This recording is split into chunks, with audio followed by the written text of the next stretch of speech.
அனைவருக்கும் வணக்கம். முருகப் பெருமானுக்கு உகந்த தினங்களில் கிருத்திகை தினம் தனி சிறப்பு வாய்ந்ததாக கருதப்படுகின்றது. அந்த கிருத்திகையிலும் தை கிருத்திகை மகத்துவமானது என்று கூறப்படுகின்றது. அந்த தை கிருத்திகை எதனால் மிக விசேஷமானது என்று அறிந்து கொள்வோம் வாருங்கள்.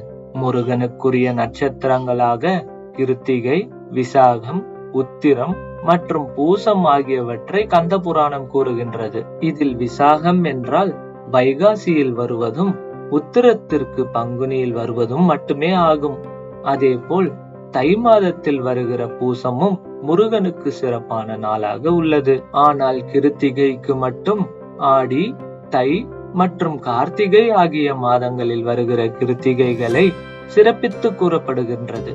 இதில் உத்தராயண புண்ணிய காலத்தில் வருவது தை மாத கிருத்திகை மட்டுமே என்பதால் தை கிருத்திகை மிகவும் முக்கியம் வாய்ந்ததாக கருதப்படுகின்றது.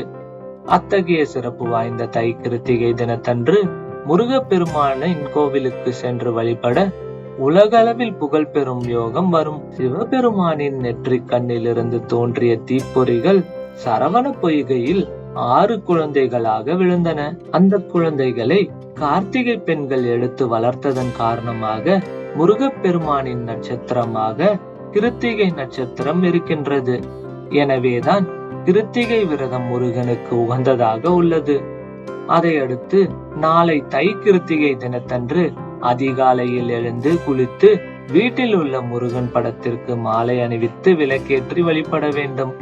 அருகில் உள்ள முருகன் கோவிலுக்கு சென்று முருகனுக்கு பிடித்தமான செந்நிற மலர்கள் அணிவித்து கந்த சஷ்டி கவசம், கந்தகுரு கவசம் போன்றவற்றை படித்து விரதம் இருக்க வேண்டும்.